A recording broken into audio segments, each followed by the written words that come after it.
be available. I will post it to the 2nd District PTA YouTube channel by Friday, and I will send you that link. It'll be in the Facebook invite, but I'll also send it out by email. So however you received an invitation to this meeting, you should be able to receive the link to that YouTube video. So if anybody who wasn't able to make it tonight wants to see that, please forward it to them. Or if you want to go back and listen to it, I know I've done that with some of our past meetings as well, because there's been some great information. My name is Michelle Parker. I'm the Vice President of Legislation for the District PTA, and we have many of our board members. You'll see lists in all of the pictures down below, and hopefully they're putting 2nd District next to their name so that you know that there's somebody you can reach out to for questions and support at your school.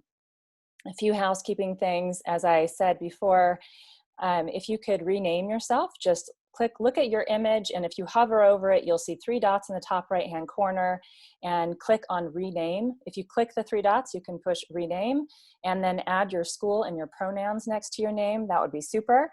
And if you have questions throughout this meeting, please go ahead and put them in the chat box. And then when we get to the actual Q&A time, if you would like to ask your question in your own voice, you can raise your hand. And the way you can raise your hand is if you look at the bottom of your Zoom screen, there is an icon that says participants. You just click on that, and then you will see a list of all the participants show up in the right-hand part of your screen. And when you go over to your name and hover over your name, you'll see the ability to raise your hand. And so that's the way you do it once we get to Q&A. Let's see, like I said, I'm going to keep everybody muted during the meeting, but I will unmute you if you choose to share your question in your own voice. And then also at the very end, I'll unmute everybody if anybody wants to do a little bit of chit chat as you're leaving. Last announcement is that next week, we are going to do the final 411 meeting of the year, and that is going to be about transitioning and onboarding new PTA officers. So if you are an officer now and you won't be next year, or if you are an incoming PTA officer and you aren't right now, we're going to help all of you figure out how to navigate that process of learning what you need to know and how to support your schools and your communities. So watch for that invitation coming up also by Friday. And if there are ways you want to stay connected during the summer, just send us an email. We'd be happy to do these occasionally if that's actually what people are interested in. And we'll see. We also have suggested to the superintendent that perhaps we could invite him back again as there is more information to share. All right, so I think everybody should be muted. We can make sure. Hold on one second. Okay. All right, great. So before we get started here with our guest, I want to do a little bit of setting the stage. Let me just get my notes up.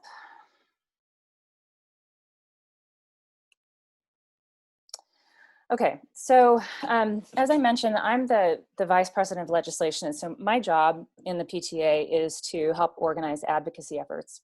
And advocacy is one of those words that sometimes is scary for people. They think it means something political, or they're not sure what it means, they don't know how to do it, it feels maybe a little bit intimidating or overwhelming. And advocacy is something that I guarantee every single one of you on this call has done before. If you are a parent, no doubt there is at some point you have reached out to your child's teacher to advocate for your child, meaning that you said, my child needs this, or can you help me with this? Maybe you've spoken to your principal, maybe you've talked to a child care provider, maybe you've asked someone in your community, in your neighborhood for something that you need or that your child needs. You're an advocate if you've done that before. And so in PTA, we were actually founded as an advocacy organization. And one of our main purposes is to secure adequate laws for the care and protection of children and youth. One of our core values in the state PTA is that we believe our responsibility includes advocating for the safety and welfare of all children and the opportunity for a quality education for each child. And so we work as a PTA to educate decision makers at local, state, and federal levels, to educate the public, and to influence the laws and policies and programs that all of our kids need. And one of the phrases that I have relied on and mentioned over and over the years that I've been doing this came from our own Carol Kosovar, when she told me when I was first getting started in advocacy, is that no amount of fundraising equals the impact of a single piece of good legislation. And that is very relevant for tonight's conversation. We have a lot of this coming up in our future. So I wanted to set the stage quickly. You all probably know that the funds proposed in the state's education budget are completely insufficient. And without more funding, the services that our schools are providing to students and families will disappear at the very moment that we need them most. As we're in the middle of this pandemic, we're looking at a very uncertain future next year in our schools. We don't know if we will be inside of our school walls or we will be at home or some mix of both. There's a lot of things we don't know, but what we do know is there are going to be a lot more needs than we even have right now or had a couple of months ago. And the harm caused by the reduced resources aren't going to just affect us right now, today or next year, but they'll have long-term impacts and students will certainly be hurt. Carol, who I just mentioned a minute ago, wrote a great blog post on ed100.org that was published yesterday that did a great job at describing what we are going to need immediately. So to reopen schools safely, we will require measures that cost more money, including uncrowded classrooms. In order to keep students and staff healthy and safe, schools need changes to shrink class sizes and reduce crowding. We need clean spaces. Schools need a new standard of cleaning and safety protocols with sufficient supplies. We need health services. Counselors and nurses are needed to support students' physical and mental health. And we need nutrition. As unemployment has spiked, more students than ever are reliant on school meals. So even before this pandemic, SFUSD was already looking at a shortfall next year of up to $57.3 million. Now with the impact of COVID, that number has shot up to $82.3 million. For the 21-22 school year, that grows to $107.7 million. And those are just the numbers that I saw at the last budget committee before the governor submitted his revised budget proposal about 2 weeks ago that projected a decrease of $18 billion, that's with a B, towards K-12 and community college if they are funded at the required minimum levels. But he also proposed to move some things around and reduce those cuts about in half. Still a 10% reduction in the main formula, LCFF, you may have heard of that. We might talk about that a little bit later tonight, that funds our schools. So that looks like it's an equivalent cut of about $1,200 per student or almost $22,000 per classroom. We're looking at possibly 57,000 teachers across the state of California being laid off, 125,000 classified employees laid off, and a 19% increase in class size. That doesn't mean that's what will happen at every school or in every district, but that's what we're looking, that's what the size of the cuts could mean for our schools. Also, the state and the city have to balance their budgets. They can't spend money that they don't have. So we're going to be looking to the federal government for some of these funds. So first up tonight, we're going to be talking about a ballot measure called Schools and Communities First. Right now, it doesn't have its official title yet.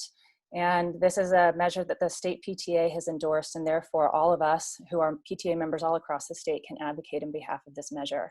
And so I have Ben Grieff here. He's the campaign director at Evolve California, which is a nonprofit organization based in San Francisco that he helped found in 2011.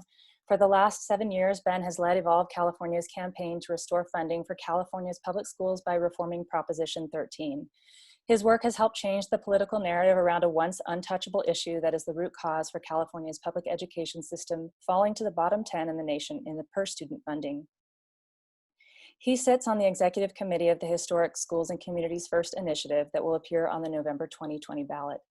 This initiative will reform the commercial side of Prop 13 and reclaim about $12 billion a year for California's schools and communities. All right. With that introduction, I would like to turn it over to Ben. So you can talk a little bit about this measure, and then I gave Ben some of the questions that you all submitted ahead of time. And so after he's done talking, we'll talk about some of those if he didn't get them covered in his presentation, and we'll take some of the questions that come from the chat box, or if you raise your hand and you want to talk. But we'll cover that when he's finished with the initial part of the presentation. Go ahead, Ben. Excellent. Well, thank you very much, Michelle, and thank you all for being here this evening to hear about this really exciting initiative. I will jump right into my presentation because thank you so much for that great introduction. I'm going to share my screen here. A moment. Great. Can folks see the screen? Fantastic. So what I want to talk about, I know there's probably varying levels of familiarity with Prop 13, or with this initiative. So I'll just sort of kind of walk through it as we go. But really the most important thing for any of you to know tonight, because I'm going to go over a lot of different things and take a lot of questions, is that this initiative will not change anything for any residential property at all. Right? Nothing is going to change. All protections we currently have for all single-family homes, apartments, mobile homes, assisted living facilities, live workspaces. If you run your business out of your house, nothing will change about your property taxes.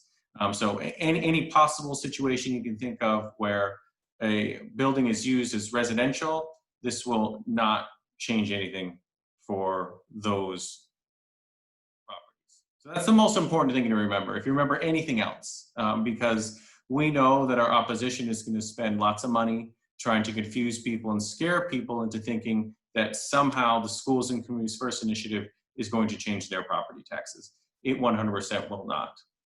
What this initiative will do is make large commercial property owners and some of the largest corporations in the world finally pay their fair share of property taxes. So a perfect example here is Disneyland.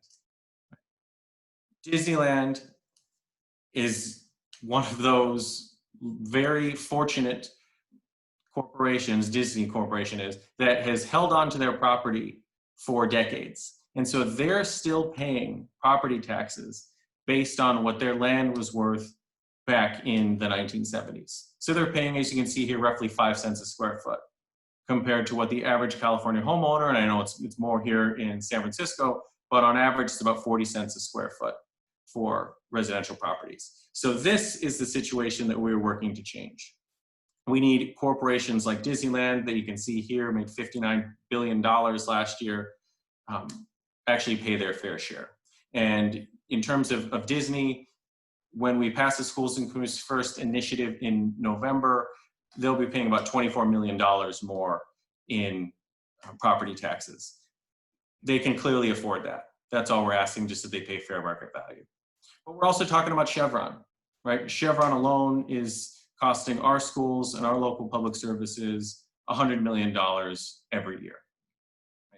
This is what we're talking about. We're working to close this corporate loophole that we have currently in our property tax system that allows these large commercial property owners to avoid paying their fair share. But you might be wondering, how is this possible? Well, those folks that aren't as familiar with how Prop 13 works, properties are only reassessed when they change hands. And some large commercial properties really rarely change ownership, which means they avoid paying their fair share of property taxes. So if you could imagine, Disneyland is never going to move. So unless we change this property tax system, Disney is still going to be paying 1970s levels of property taxes in perpetuity, right? That is what we're working to change. Because when we talk about needing money to recover from this economic downturn that we're all facing, this is the most logical, common sense, fairest way to do that. But it's not just corporations. Some folks might be familiar with Michael Dell, the founder of Dell Computers. He purchased a hotel down in Santa Monica for $200 million. But instead of purchasing the hotel completely himself, as you can see here, he split up the purchase between himself, his wife, and a business partner that started a shell company. And what he was able to do is to keep the ownership of any one person or entity had less than 50% ownership of this, as you can see. That means that technically, under California property tax law, the property did not change hands. Even though he clearly bought it from a different owner, it did not actually change hands technically. And so he was able to save about $2 million a year in property taxes. So at the time he purchased his hotel, he was the 18th richest person in the world. So when we talk about folks paying their fair share, this is what we're talking about. When we're talking about closing these corporate loopholes in our property tax system, this is what we're talking about. These egregious examples that have been allowed to exist for the last 40 years. And really the thing of it is, when these huge corporations, when these wealthy investors aren't paying their fair share, we all pay more. Right? We live in a state with the highest income tax rate in the country, the highest sales tax rate in the country, second highest gas tax in the country. And as we all know, especially here in San Francisco, we have revenue measures every year on the ballot. Right? Sometimes multiple times, and sometimes we get them in the primary and then again in November. So what we have done as a state to make up for the fact that we've lost $150 billion over the last 40 years is just shift the tax burden from these large corporations and wealthy investors and shift it on to us, right? That is certainly not sustainable. One note about the recent election on March 3rd, I know it seems like, 100 years ago now, but we had a pass rate for local revenue measures in this state of 40%.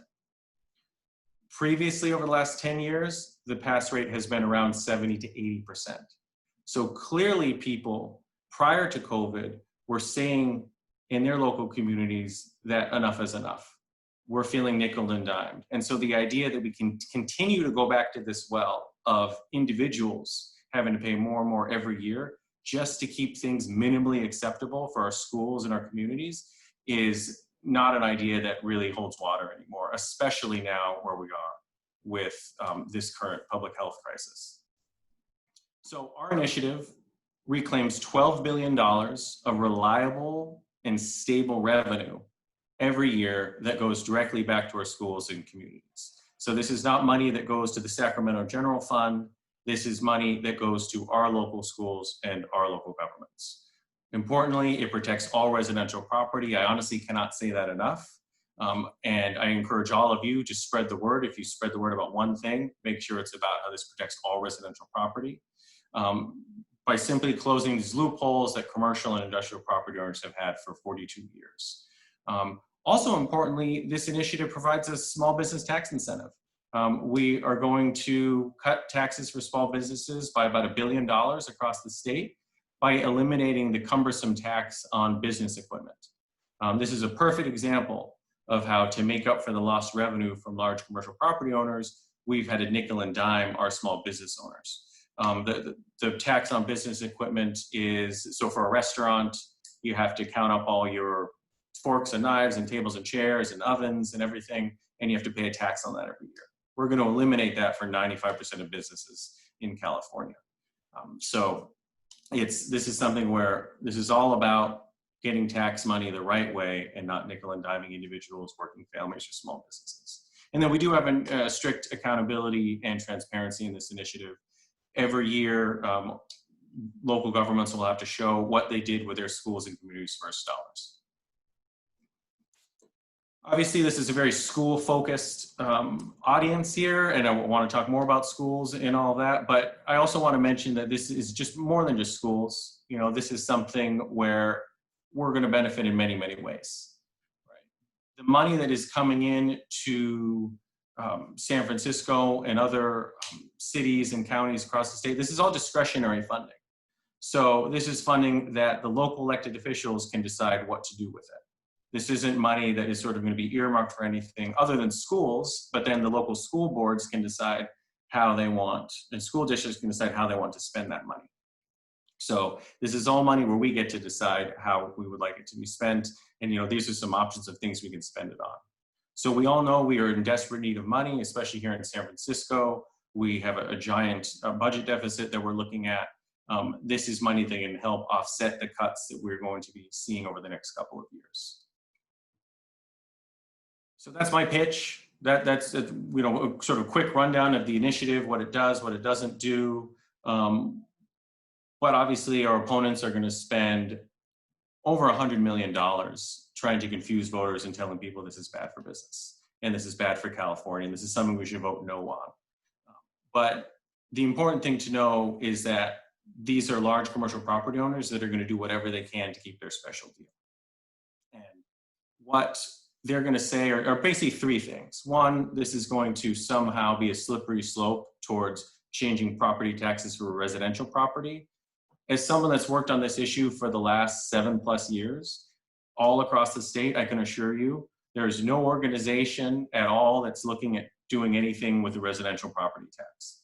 This is something where we have a large coalition that has come behind this initiative because it focuses on closing this loophole for commercial property owners. But no one's going to touch the residential property tax. That's just lies and scare tactics.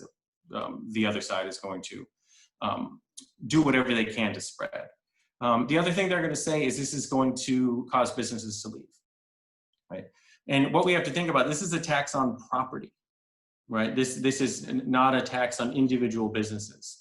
And the best stat that we have on this is that of the $12 billion that we're estimating to come into California for this, nearly 80% of that revenue comes from just 6% of commercial properties.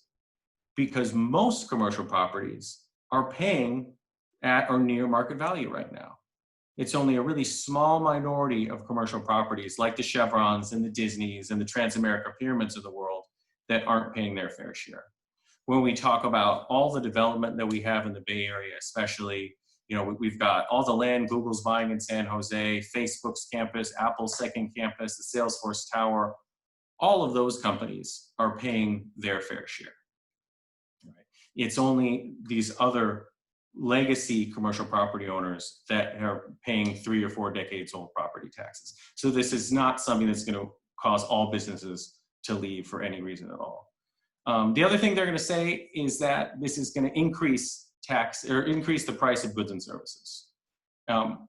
Important thing to know that property taxes have absolutely no correlation to the cost of goods and services on anything. We mentioned Chevron. We've done a lot of research on different gas stations all across the state. And, we always have gas stations that are clustered together. There's a couple on each corner. And what we found time and again is that the Chevron is paying 10 times less in property taxes than their competitor across the street. But they're always paying, or the gas at Chevron is much more expensive, right? It has absolutely no correlation.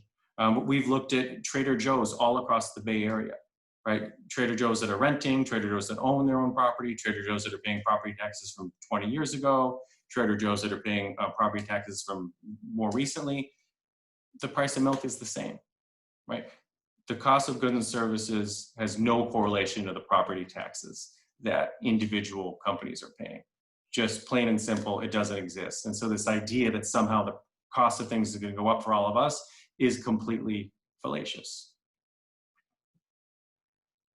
What they're not going to tell you is that nearly every other place in the country regularly reassesses their commercial property, generally every 1 to 5 years. What we're looking to do is reassess large commercial property every 3 years. And that will be based on a 1% tax rate. So we will not change the rate at all. The rate currently for property taxes in California is 1%. One of the lowest in the country, by the way. We are not going to change the rate. We are just going to say if you're going to pay 1% rate, which is again one of the lowest in the country, you are going to be paying fair market value on that 1% rate, not 1% of when you purchased your property back in the 70s. So really important to know that this is all we are doing is asking to put our state, desperately needed of revenue right now, on par with what they do in Mississippi and Oklahoma and North Dakota. This is not some crazy Bay Area idea, right? This is just what they do everywhere else. And one of the questions that people are asking, like, is this really hard to do commercial property taxes? How hard is this to get corporations to pay their fair share? Well, what makes it hard is the fact that people just don't realize this. People don't know about this corporate loophole at all. Right? And if they do know about Prop 13, they think that it only covers residential property. They have no idea about this other side. And so it's just a public education issue that we are hoping to close the gap on over the next few months. Because, I mean, obviously this is a San Francisco audience, so I imagine people are, supportive of this in general, but, you can imagine just sort of laying out some of the simple things I've laid out to you tonight to other people who don't live in San Francisco. It's fairly common sense. Right? This is just common sense, because the only other way that we can try to recover, right, and try to get our schools and public services the funding they need is to tax ourselves.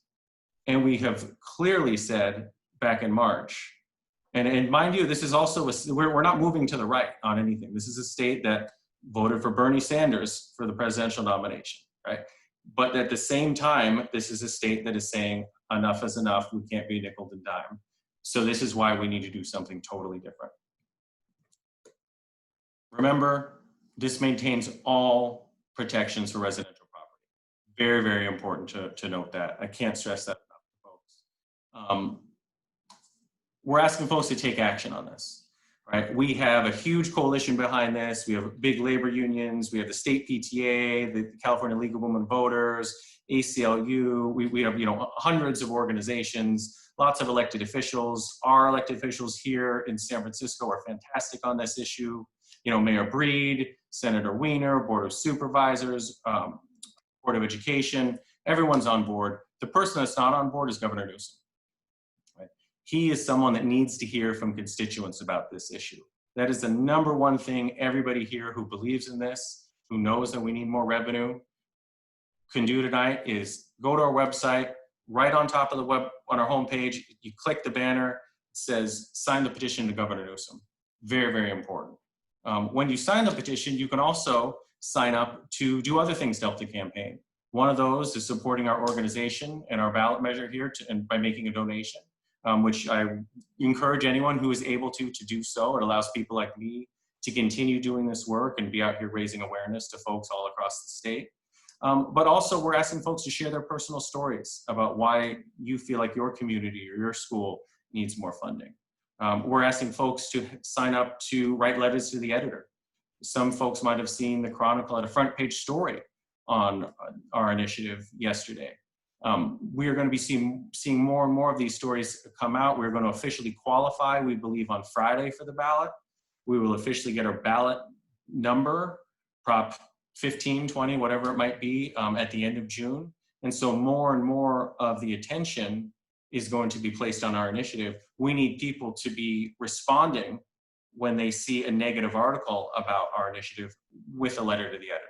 So that can help us an incredible amount. So there's lots of ways. You can see check boxes on other ways to get involved for this, but it's incredibly important. And really the only way we can win is with people like you, with the activist space, getting out there and educating people on this, right? Especially older folks, right? I imagine most of us are parents here, but so if you're parents or if you have grandparents, those are the ones that are going to be targeted heavily with the misinformation campaigns. And those are the voters that we really need to start talking to now, well before we hit Labor Day, when the real campaign season begins. And that's what's so great about being able to be here tonight and to talk about this issue in May. And so again, Michelle, I really appreciate you having me here tonight, because it is an important thing that we need to get people talking about this now and over the summer, so we could inoculate folks about from the negative attacks that we're going to hear from the opposition. So I will pause there, and I'm certainly happy to answer any questions that people have.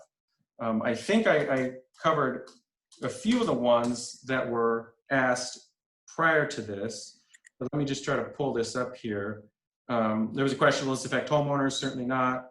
There was, oh yeah, there was I covered that as well. Are there questions coming into the chat? Yeah, yeah, we've had a couple of really great questions coming in through the chat. And so folks, keep on putting them there, or if you want to raise your hand because you want to ask it out loud, let me know that too. But I'll pull a couple of them now. And thank you for all that information. There were a couple of questions asking, you sort of started to address this as, but you know, why are we pushing this now? This seems a little bit sort of common sense. Why wouldn't we have tried to deal with this before? And who would be opposing this beyond large corporations? And people may have heard this Prop 13, reforming Prop 13 for a long time was called, maybe still is called, you know, the third rail, you know, of like, we'll never be able to get that done. And I have to say, just for me, having followed this issue for a very, very long time, it's amazing that we're actually getting on the ballot, because we've been talking about putting it on the ballot for a long time. And so the fact that we've even gotten it to the ballot is pretty impressive. And so there's just more to do beyond that. But do you want to just give a little, like maybe just a quick 1 minute history on why it hasn't come to the ballot before this, Ben? Yeah, I mean, so this is something that passed in 1978. And the governor at the time was Jerry Brown. And he campaigned against this, as did every other elected official in California, basically. as well as the Chamber of Commerce, right? It was just a different time then. But what none of the elected officials really accounted for was the fact that this person, Howard Jarvis, was able to build this huge grassroots anti-tax revolt. And so it won with 64% of the vote. And so that was kind of a slap down of Jerry Brown and other elected officials. And so since then, they have not wanted to touch this with a 10-foot pole. And there has not been the political will to actually have a public education campaign around this issue since then. And that's what we decided to take up about 7 years ago, was try to figure out, okay, how do we talk to people about this? What makes sense to them? What's the best message? And that's where we are now, finally, with an initiative that will be on the ballot in less than 6 months, which is very exciting. But it's been 42 years, and it's mostly because people just don't know. Even today, the polling that I've seen shows that 25% of voters even understand that there's this corporate loophole in Prop 13. And that's a big, big, big problem.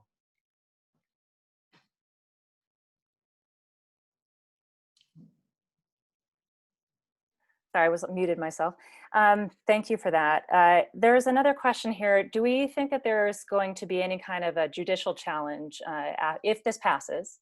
If we are sitting here, on June or on November 4th, right? Is that the day after the election? And it passes, is there any possibility of a legal challenge to this measure?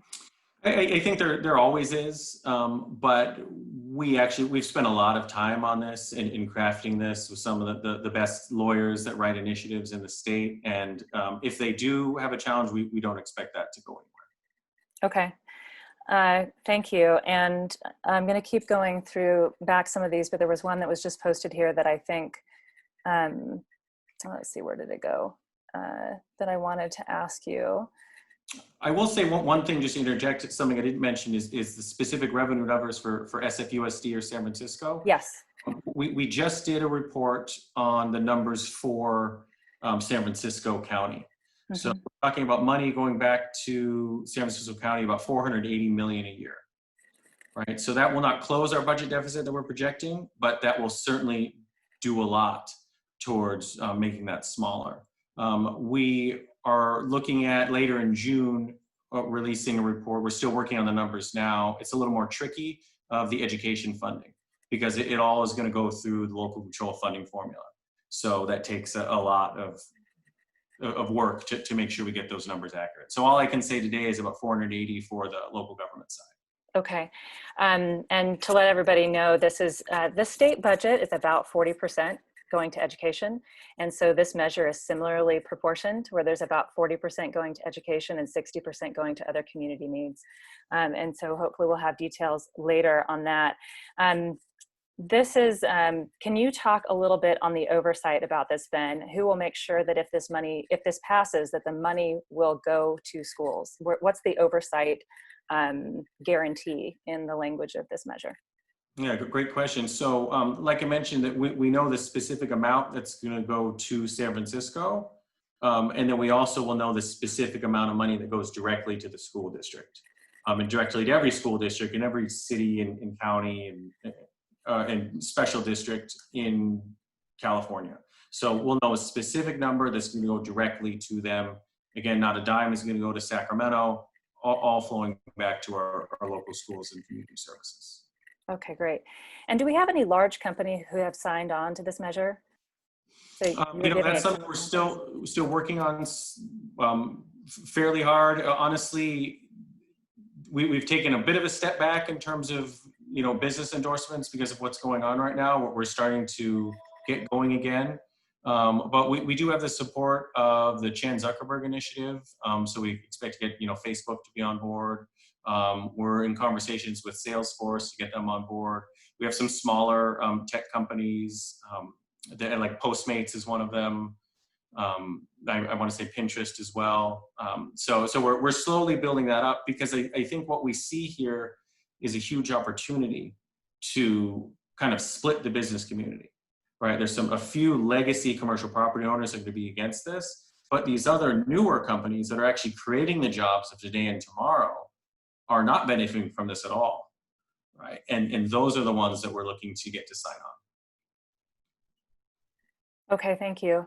And then could you talk a little bit, we'll just have, actually, we're going to end this section of the meeting in just a minute. And so I think the last question I want to ask, and we'll collect some of the questions. If you still have them, everybody keep putting in the chat. I'll take the chat down after this meeting is over. And if there are any unanswered questions, we'll send them over to Ben and get them out to you by email.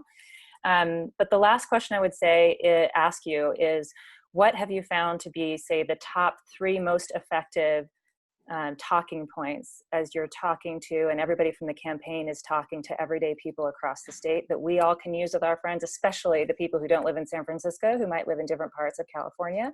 What would you say those top 3 talking points are? Yeah, I would say that the first talking point is this is $12 billion of stable, reliable funding that's going to go right back to our schools and communities. And it's going to do that without raising taxes on homeowners, renters, small business owners, or individuals. It's really going to do that by making large commercial property owners, large corporations like Chevron, finally pay their fair share. Those would be my top 3. Okay, thank you so much. So we'd love to get this slide deck from you and send it out to people after the meeting. People have been asking for that. We've also, thanks to everybody in the chat box who said they've already signed the petition to Governor Newsom while they've been in the meeting. Thank you. So we'll make sure we send all of those links to everybody after the meeting is over when we send you the recording of this meeting.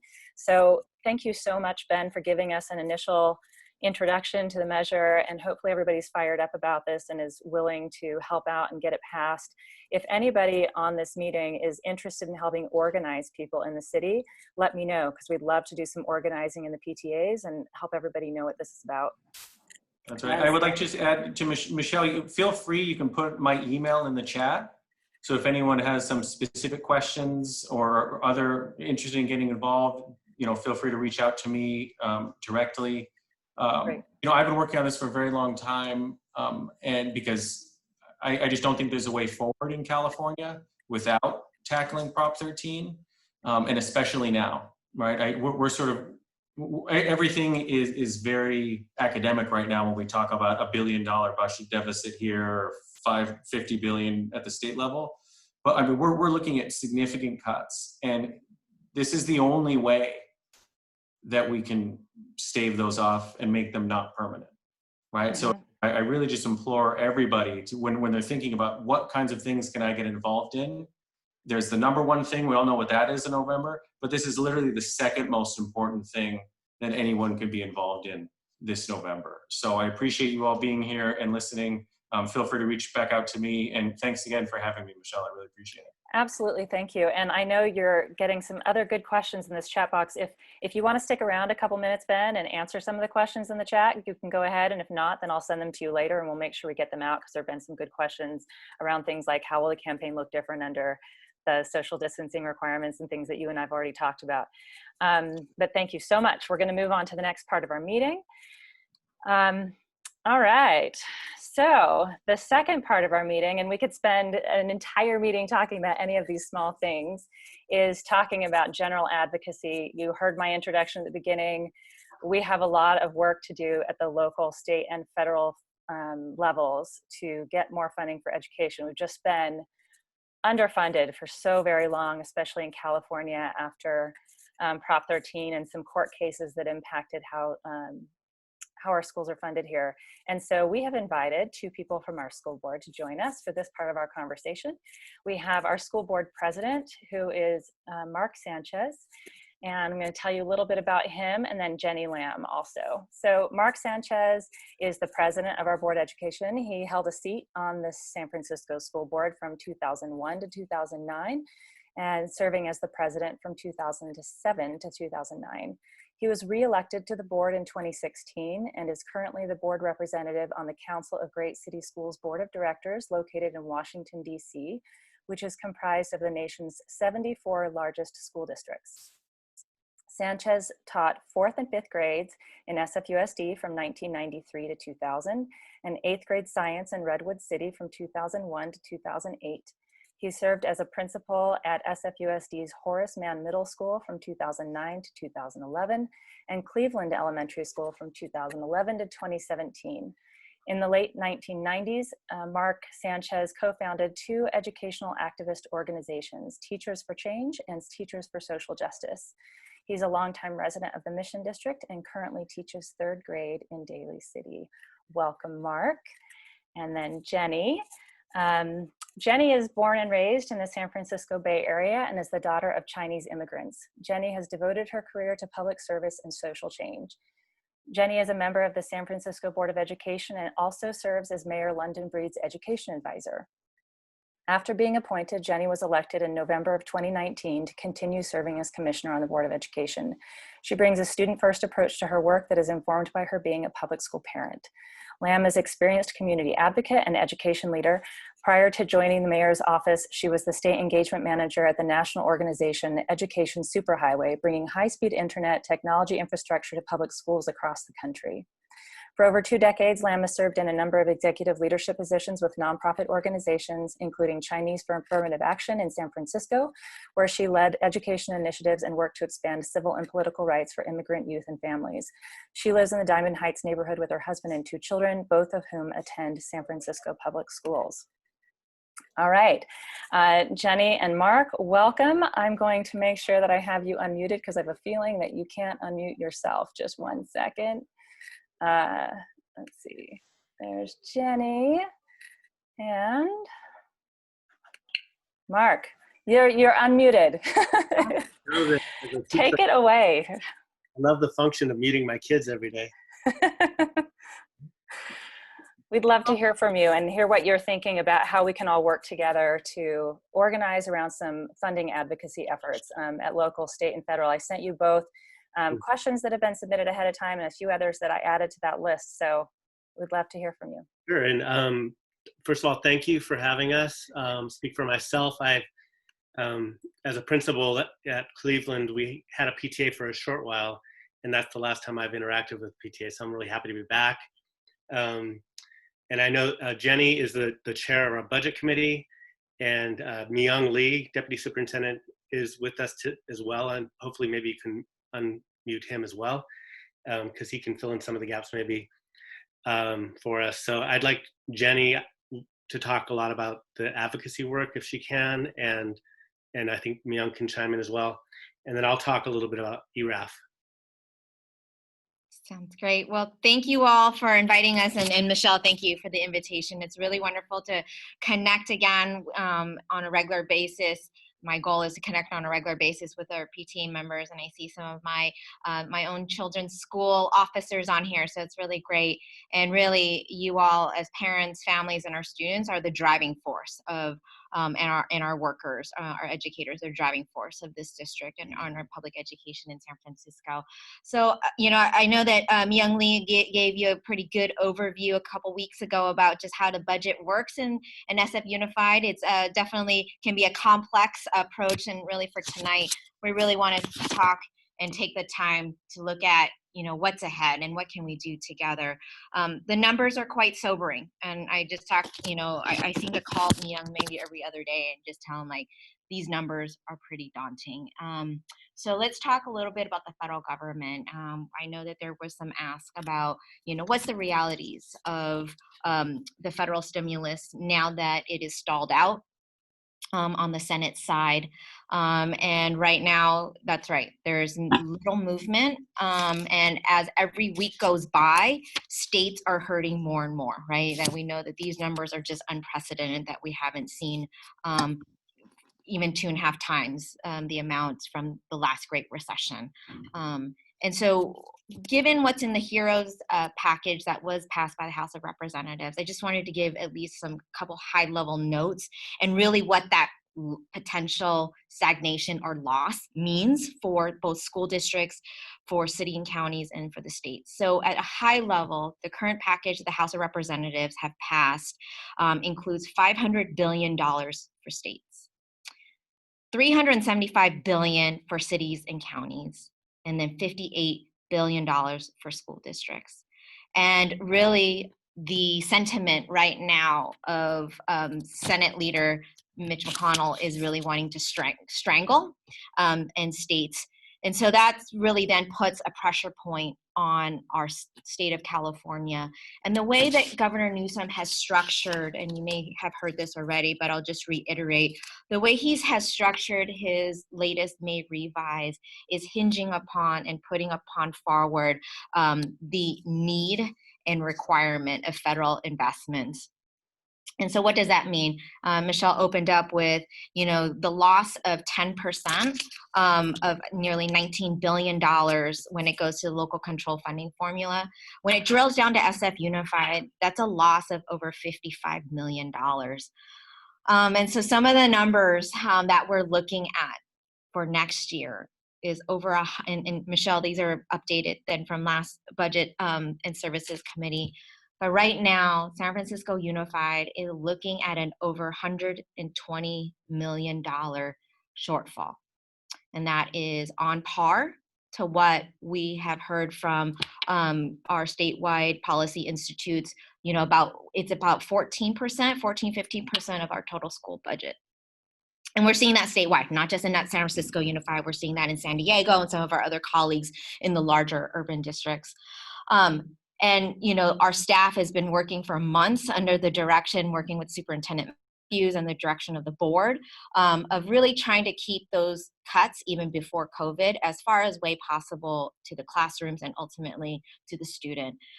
So right now, what we have proposed, the staff has put forward, is some solutions, about $50 million. But even then, since COVID now, we're really looking at over a $72 million deficit. And again, that budget needs to be passed in a month. And so there's just a lot of unfortunate unknowns that are frankly out of our control. So a couple things is, depending upon if and when the White House or the Senate decides to actually fulfill their responsibility as a federal government, it may be well into the summer months. The state has now also delayed its, it will pass at what they call a baseline budget, but depending upon in August when we get new revenues updates around taxes, then it is expected that the legislature will then update and work with the governor on a revise. It might not be accurately, technically calling it correctly. And similarly, City and County has also, Mayor Breed, working with the Board of Supervisors, has also approved a 2-month delay in its budgeting process. But school districts, by constitution, have to pass balanced budgets by the end of June. So this is the conundrum that we're in that we don't fully have all the details figured out yet. And so when we talk about, well, what are the advocacy modules right now? I appreciate the questions. And unfortunately, probably more similar to Dr. Matthews' presentation last week, so much more unknown than actual answers. We as a district have been doing, everything possible right now, looking both at the federal level and the state level, from, working and meeting with Leader Pelosi and her team have been very open and responsive, to working with great city schools to really shore up the national movements with NEA, AFT. Our labor partners are going to be so critical. They have been and will continue to be critical, as well as national parent organizations, I think are going to be key.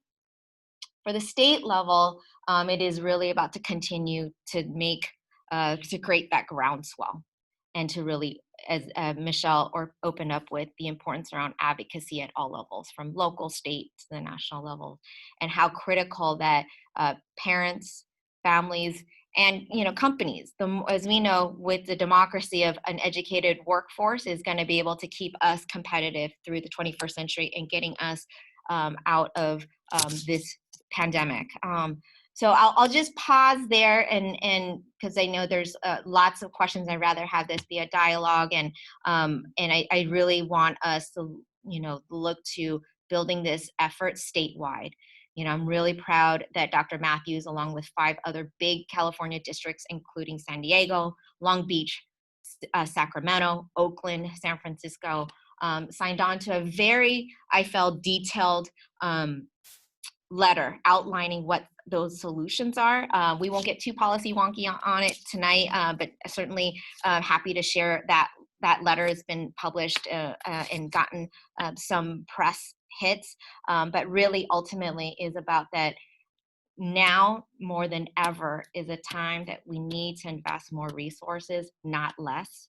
And that the only way to do that is going to be able to really have our state and our federal governments and local continue to engage. And I just want to also thank San Franciscans. I mean, time and time again, that when public education has come forward to the voters, for over 20 years since I've lived in San Francisco, voters have overwhelmingly supported public education. So we value public education here, and we need to hold our both our state leaders and our national leaders to those investments. And I'll have Mark talk a bit about the local forecast and some of the opportunities there. Great. I don't know if Myung, I don't know if you see Michelle, if you see Myung, maybe he can fill in some other advocacy work, or I'm happy to talk right now about ERAF, which is local. But Myung, is there anything else that you wanted to chime in on? He's there and unmuted if he'd like to join in. I think you have to, there you go. We can't hear you.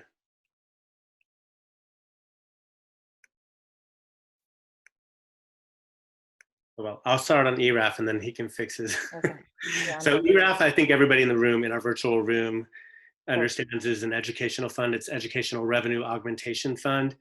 There's been several years of revenue coming into the city. The city was not expecting this money. It started out as a $415 million windfall, and it's grown to $749 million over the last couple of years total, and the district has received $95 million of the $749 million. So there's been a lot of advocacy work by parents and UESF and others to try to get to rest some of that money for our students.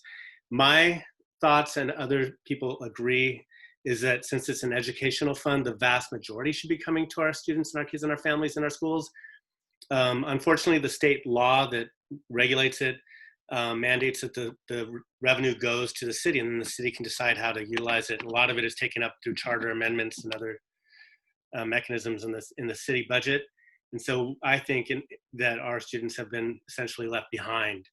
And now we are obviously looking at a cliff financially, and we more than ever need part of this revenue. And there has been work over the last several months, well, prior to COVID, with Gordon Marr's office and UE, and even I've been working with Shaman Walton to try to have some way of getting some of that money to the district. So prior to COVID coming upon us, there was work to perhaps get between 45 and 90 million of next year's revenue from ERAF to go to the school district. That's on hold because of COVID. As you know, the city is looking at a $1.7 billion two-year deficit. So they really want to be able to hold on to that revenue. There's been talk about putting a ballot measure on in November that would mandate a set-aside, just like PEEF, which PEEF is a set-aside in the city budget. And the revenue source would be ERAF for the set-aside, essentially making ERAF part of the district's budget in perpetuity. However, ERAF is not a guaranteed funding source. It's triggered by a property tax threshold, and it only kicked in a couple of years ago, so it may go away. I think, and then you may know that our student delegates authored a resolution that we passed last night, and the resolution, which was not just authored by our delegates, but was worked on by the Student Advisory Council, passed by the city's Youth Commission. They endorsed it, and it is essentially saying what I've just said, which is that the city needs to work with the school district to ensure that our students benefit from this educational fund. I can't emphasize enough that the first word in this fund is educational. It's for students, it's for kids, it's for our school systems. So that's kind of where we're at with ERAF. The other thing that I want to mention is locally, as everybody also knows, is Prop G, which is held up in court. it will still be held up in court for at least probably 2 more years. We had a preliminary ruling 2 Mondays ago that were in favor of the district. It was a favorable ruling. In all likelihood, it will be appealed to the California Appeals Court, Appellate Court, and we'll see where it goes from now. But it looks good for us now. However, all that money, over $100 million, is sitting in escrow, and we can't touch it at the moment. In the time we need to touch it, we need to get it right now. So there's a lot of things out there. There's nothing that promising immediately. I do think that Ben Grieff and his presentation is really important. I think that that is one thing, schools and communities first, that will definitely help our city. And if the city can get $480 million a year, obviously, as he said, that'll go a long way toward cutting the deficit. The school district, and I would love for Mi-Young to, if he can, get unmuted to talk about what we project the school district will get if this passes. It's not Michelle, you were saying 40% in general would go towards schools. It doesn't really look that way. We're not gonna, it doesn't look as though we're gonna get anywhere near that 40%. It looks like the last numbers that Mi-Young we were talking about was between $30 and $50 million. So I don't know if that's changed, and I know that Ben had talked about that it's a really tough formula to figure out, it takes time. But all that being said, right now there's not a silver bullet that we can look to get us out of this crunch. It's going to be a combination of efforts. We are looking at, as you know, if we're not able to lessen the deficit, we are looking at potential layoffs. As Michelle said, statewide that's going to happen, or could happen. For our district, it could happen. Furloughs could happen. We would be cutting central offices services, of course, but the cuts would definitely hit the classroom. So it's incumbent upon all of us, obviously, and you guys are the advocates, to make sure that we do everything we can to make sure that these cuts don't hit the way they look like they're going to hit. And I know it's sad, it's sad news, but that's where we're at. Thanks, Mark. I think you were talking about the estimated amount that would come to SFUSD from the schools and communities first, right? Is that what you were just talking about? Right. Yeah, that's the number that I saw also, was somewhere in the 30s, but Mi-Young may have, and I know that they haven't officially done it as the campaign, but I have seen some of those numbers, because that 40% of the measure would go and be distributed through LCFF. So we have lots of commercial real estate in San Francisco. That's why we would have such a sizable initial portion, right? That would go to our schools, to our community. So there's lots of services that support our families and everybody in our community that would be used, that we could use and benefit from in schools and communities first. But it's, yeah, it wouldn't be quite 40% of that would be coming to our district. So we'll have to see what that is. It's not nearly enough. It's not nearly what we need. No, so. And I think that I want to just say one more thing, and this is just me speaking. And this has been something that you've heard teachers say, and I'm sure parents have said over the last several years. We are a very rich city in many ways. Obviously, we're going into a downturn economically, but the city hosts, or 75 billionaires live in the city. Many hundreds of multimillionaires live in the city. I don't know if everybody agrees, but I don't think they're taxed accordingly. And I do feel that we need to make a good case to them. We know Mark Benioff steps up. We know billionaires can step up. He's the poster child for stepping up for our schools and our students. But I think in this time of crisis, we really need to be looking hard at what we can do to, whether it's cajoling or making the effort to browbeat or whatever it is, we need to make sure that they understand that the deficit we're looking at is going to hurt not just our students, it's going to hurt our whole city over time. Because if we can't serve our students now, these are the people, our kids will become the people, unfortunately, who are the people who are on the streets in San Francisco. Yes, absolutely. I want to recognize, I know that we have some comments in the chat box that are, there's a lot of things we're talking about tonight, and we're jumping around, and it can be really overwhelming. And so I just want to acknowledge that, and also let you know that when we finish the meeting and when I send you all a follow-up email, I will really clearly list out just a couple of opportunities that you can take advantage of and share with your families for local, for state, for federal. So it just feels a little clearer, and we can continue. I'm happy to schedule these whenever you all want to with your own schools or as a bigger district to help you dig in a little more and feel more comfortable talking about these. And let's see, Jenny wants to comment, so I'm going to let her comment. And Myung, I'm also going to unmute you again so that if you want to jump in with any other details around what you've been hearing. But Jenny, do you want to jump in? Is she muted again? Let's see. Yeah. I have it set so that people can't unmute themselves. All right, hold on. Oops. Wait. There you are. Okay, there you go. Thanks. I just wanted to give folks kind of a overview for the next few weeks, since I think people are hungry for action, right? Exactly. Like, what's the call to action? What can I do now?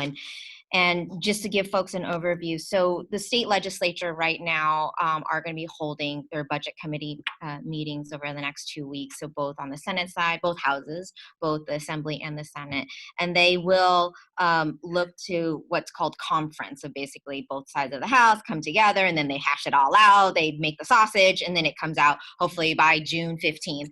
And then they would present again a balanced budget to Governor Newsom, and hopefully that will get signed by the end of June. So, and that's the other action I wanted to take away from our conversation and dialogue tonight. And it's been clear as a Board of Ed have been diving, deep with staff and with our labor partners, just this is actually a moment to really think about, so what types of action, collective action can we build? Something as quickly as like clicking 3 clicks and then you send you send a letter to your state legislators, or you get to send it to our targets. I think that's another aspect that I would like to, for Myung to also share with us.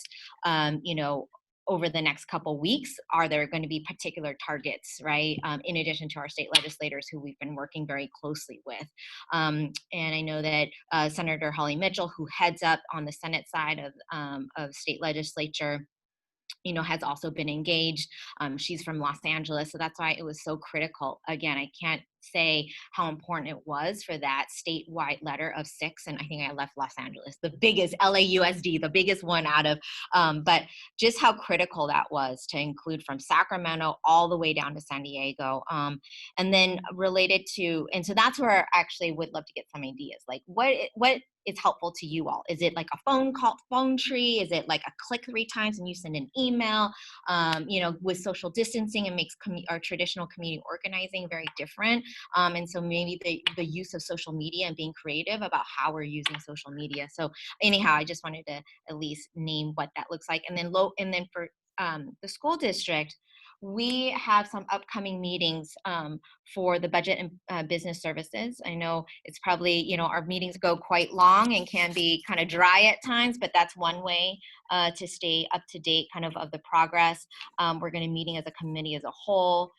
So essentially between next week and to the end of June, we'll have a minimum of 4 meetings with the Board of Ed. And we're also looking to build out short like town halls or ways of community engagement, so we can hear from parents, we can hear directly from students, our educators about, what does this mean? What does this road together look like? And what does it mean for us ahead? Thanks, Jenny. To answer your quick question about what people need, and I would love to have people put ideas in the chat. I saw some ideas around ResistBot. Thanks, Alita. There's other ideas you all have, but generally what I have found to be most effective over and over again with our parents and PTA is something super fast, super easy, the fewest barriers to getting it done as possible. So it's sample language, it's letters that we prepare for them that they can just click on and send, making the language not so complicated that it's going to take a couple hours for a parent to dive in and understand what they're sending. Just it's really, really simple is what always works best for our busy parents, as busy parent. So busier than maybe some of us are right now with all the hats you're wearing. So that'll be the most helpful. And I do want to give Byung a chance to weigh in because we keep evoking his name. And so, but not actually having him jump in if he has some further detail he wants to share on any of these topics. He's still. He was unmuted. Did he He's mute himself? unmuted, but there's something with his own probably computer. You should be fine, Myung. I can't hear you. You want to check your settings real quickly? He did send something in chat though. Yeah, no, he's there. He says he's unmuted, but we don't hear him. He'll keep trying something. Keep trying something, Myung. I'll talk for a minute while you're trying to figure it out, because we'd love to hear from you. Myung, call my phone and then I'll put my. We can MacGyver it. Yeah. While Myung's figuring out how to get in touch with us, I just wanted to say there I do see some comments in here, you know, about having people step up, you know, local philanthropy, which is great. I think we have to be creative and have every single thing happening at once, right? And our most effective and frankly our most equity driven approach is going to be big, like statewide bills. It's going to be stuff that happens at the city level and not just small bits of philanthropy here and there. The most equitable way we're going to get funds for our students is by doing it at the state level, by getting a bill passed at the state level or at the federal level, so that all of our students' needs, especially those who maybe live in communities across our state who don't have the capacity to pass their own parcel taxes and do other things, so that they are also served, because we are a community who cares about others. So that's where we've got to put our focus, and we have to do everything we can while we're doing those bigger long-term approaches. So, all right, I see. I hear something. Is that Myung? Did you get it? No. Oh, I thought I heard him. Went right to his voicemail. Okay. Okay. So I am, Myung, just interrupt me if you're able to get on. I'm going to look at my list of questions and see if there's anything we didn't cover. I have him now. Oh, okay. Do you want to add anything? Because I know probably people are going to be ready to log off and be back with their families in a minute. So Myung, what would you like to say? I just want to thank everybody for being so engaged. This is an awesome group, so impressive. Familiar faces, but also some new faces. And I put some comments in the chat box, and if we could be back in touch with some specific actions for folks to take outside of this call. I did put in a link to that Ed 100 post that Carol wrote, which is terrific. Thank you, Carol. And what we can do to move the ball a little further is to make it a little bit more tailored to SFUSD and have some actions that are more specific to our community and our district. But we'll follow up with that. I just want to say thank you so much for everybody. And awesome job, commissioners. And Michelle, you guys are so impressive. Kudos. All right. Thank you. Thanks. Thank you, Myung. We are creative around here. Thank you for figuring that out.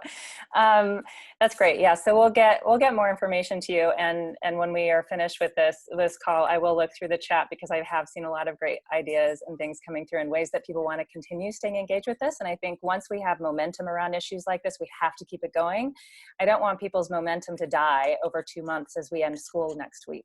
And so any ways that we can continue to keep that momentum going, we will.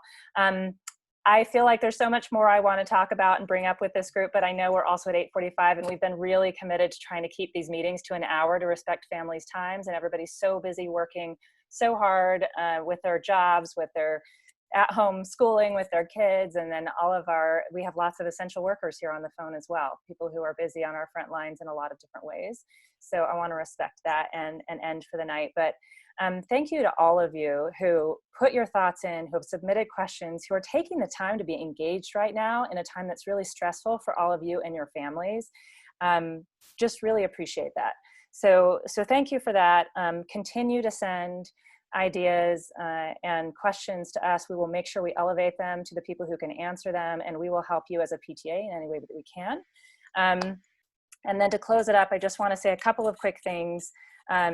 I want to, of course, thank our guests. Thank you, President Sanchez and Commissioner Lamb.